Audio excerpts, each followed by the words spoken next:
सो है गाइस, स्वागत है आपका एक बार फिर से आप ही के यूट्यूब चैनल में। और आज की इस वीडियो में बात करेंगे भारत इलेक्ट्रॉनिक्स लिमिटेड को लेकर। भारत इलेक्ट्रॉनिक्स लिमिटेड में एक खबर आई है, उसके ऊपर चर्चा करेंगे। साथ में आप लोग देखोगे भी जो खबर प्रीवियस ट्रेडिंग सेशन के बाद हमें देखने को मिली थी, मार्केट क्लोजिंग के बाद शुक्रवार को, फ्राइडे के दिन, उसका कुछ खास इम्पैक्ट हमें स्टॉक के ऊपर देखने को नहीं मिला है। हालांकि ओपन जो स्टॉक हुआ वो प्रीवियस क्लोजिंग से ऊपर में ओपन होते हुए नजर आया। 2-2.5% के आसपास तेजी स्टॉक में जरूर बनी है, लेकिन जिस प्रकार का ऑर्डर कंपनी को मिला था ना भाई, 3000 करोड़ प्लस का ऑर्डर कंपनी को मिला था, उस प्रकार की तेजी यहाँ पर नहीं देखने को मिली है भाई। ठीक है, इसके साथ आप लोग देखोगे भी जो अदर डिफेंस सेक्टर की कंपनी है, जैसे कि GRSC है, गार्डर शिप बिल्डर्स, जो शिप यार्ड रिलेटेड कंपनी है, उसको आज के दिन 175 करोड़ का ऑर्डर मिला। उस स्टॉक ने 10% की रैली दिखाई।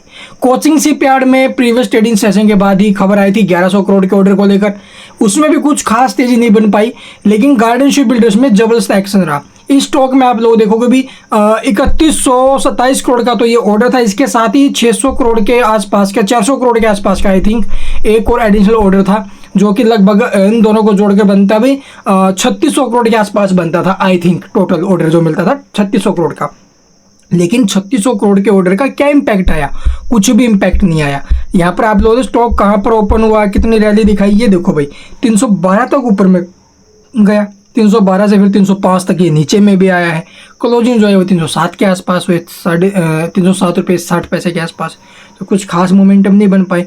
323 का इसका बाउंड वीक हाई है, स्टॉक बाउंड वीक हाई से टूटा हुआ है, तो स्टॉक में कुछ खास मोमेंटम नहीं बन पाए। तो यहाँ पर आपको परेशान नहीं होना है। देखो भाई, वैल्यूएशन के हिसाब से बहुत से निवेशकों को कमेंट आएंगे कि स्टॉक बहुत ज़्यादा महंगा। भाई बहुत ज़्यादा महंगा नहीं है, वैल्यूएशन के हिसाब से थोड़ा बहुत महंगा है, मैं भी मानता हूँ, लेकिन आप लोग देखोगे ठीक ठाक रेंज में ये, इतना भी ज़्यादा नहीं है जितना आप लोगों को समझ रहे हो एक्सपेंसिव बहुत ज़्यादा नहीं, ठीक ठाक रेंज में ये। हम इसको ज़्यादा महंगा भी नहीं बोलेंगे, ज़्यादा सस्ता भी नहीं बोलेंगे, ठीक है, लेकिन है ठीक ठाक रेंज में ये। तो इसको यहाँ से अगर आप लोग कंसिडर करते हो तो अगले 1 से 2 साल के लिए अगर होल्ड कर सको तो ही पैसा बन सकता है। क्योंकि देखो भाई, स्टॉक को मैं जब से फॉलो कर रहा हूँ, आई थिंक 170 के आसपास, 160 के आसपास से, तो बहुत से भाई हैं जिन्होंने वहाँ से भी खरीदारी की है, और बहुत से ऐसे भाई भी जिन्होंने 200 के ऊपर आने के बाद खरीदारी की है, और बहुत से ऐसे जिन्होंने 300 के ऊपर में आने के बाद खरीदारी की है। तो जिन्होंने 300 के ऊपर में खरीदारी की है वो भी लॉन्ग टर्म के लिए चलेंगे, और जिन्होंने पहले खरीदारी करी हुई है और इसको जो भी अच्छा खासा प्रॉफिट हो चुका है, तो वो लॉन्ग टर्म के लिए रखिए भाई। या फिर आप लोग एक काम कर सकते हो, जो लॉन्ग टर्म, जिन को 100% से ऊपर में प्रॉफिट हो चुका है, वो अपने कैपिटल सेव करो। ज़्यादा उनको रिस्क लग रहा है इस स्टॉक के अंदर, तो अपना जो प्रॉफिट है 100% वो इसके अंदर रहने दो। इस प्रकार का भी आप लोग जो ना भी स्ट्रैटेजी बना के चल सकते हो भी। जितना हमारा इन्वेस्टमेंट होगा यहाँ पर, वो सिर्फ प्रॉफिट बना है ना इसके अंदर, वो ही है, और उसी का जो ना भी लॉस है, जो प्रॉफिट है वो होता रहेगा, कोई दिक्कत नहीं है। और कैपिटल सेव कर रहे हैं, इससे को हम जो ना भी कहीं और अदर स्टॉक में भी इन्वेस्ट कर सकते हैं। यह भी स्ट्रैटेजी ठीक है। या फिर जो फ्रेश एंट्री के बारे में सोच रहा है, अगले 1 से 2 साल के लिए अच्छा विजन लेके चलिए। या फिर आप लोग देखोगे बजट में एक अच्छी अनाउंसमेंट हो सकती है इस सेक्टर के लिए, तो वहाँ से भी एक अच्छा मूव आ सकता है स्टॉक में। तो चलिए एक बार देख लेते भी इसके कैसे हो सकते हैं आगे के लेवल वगैरह, और खबर क्या आई है। तो यहाँ पर आप लोग कंपनी ने आज के दिन ये नोटिस पब्लिश किया भी, इसका वेरिफिकेशन आप लोग NSE BSE की साइट पर चेक कर सकते हो। तो यहाँ पर देखोगे भी हमें क्या देखने को मिला है कि इसमें एक इंटीमेशन दिया गया है, यानी कि सूचना दी गई है, किसको लेकर है, ये चेंज इन सीनियर मैनेजमेंट। तो जो सीनियर मैनेजमेंट है उसके अंदर जो थोड़ा बहुत चेंजेस है यहाँ पर होते हुए नजर आए हैं, उसी को लेकर जिन्होंने सूचना दी है। तो इसका जो इम्पैक्ट आना था वो आज की ना लिया भी। श्री विश्वेश्वर जो पूछा है, ये हम आपको जो ना भी जनरल मैनेजर आर्म एंड जो एम्यूनिशंस है VG, वहाँ पर आपको देखने को मिलेंगे सुपरन्यूरेशन, यानी परिवर्तन का जो प्रकार है सुपरन्यूरेशन है, और 30/6/2024 से जो भी ये इफेक्टिव हमें देखने को मिलेगा। तो ये अपडेट, इसका कुछ खास इंपैक्ट नहीं रहने वाला स्टॉक के ऊपर।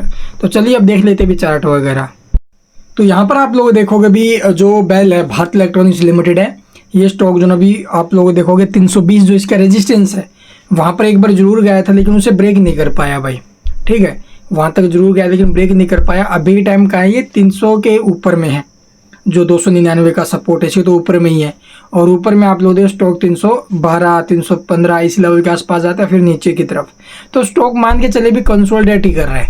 ठीक है। यहाँ पर कंसोलिडेट कर रहा है तो 299 का सपोर्ट ठीक रहेगा। सेकंड सपोर्ट 269 का है, 299 का सपोर्ट ठीक है भैया। अभी करंट प्राइस के हिसाब से अगर आपने खरीदारी की है, खरीदारी के बारे में सोच रहे हो तो ठीक है। या फिर ब्रेकआउट आने के बाद अगर ट्राई करना चाहो तो भी कोई दिक्कत वाली बात नहीं है। ऊपर में ब्रेकआउट लेवल रहेगा अभी 320, ये लेवल ब्रेक करके अगर स्टॉक सस्टेन करता है तो उसके बाद 350 रुपये तक के मूव आने की संभावना हो सकती है। तो वहां पर भी आप लोग वो भी ट्राई कर सकते हो, ब्रेकआउट का वेट कर लो।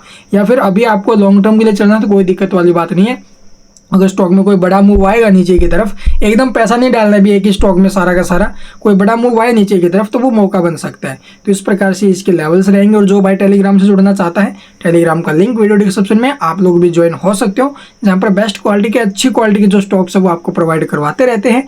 तो ज़्यादा देरी ना करते हुए आप लोग भी ज्वाइन हो सकते हो भी। And thank you for watching the video.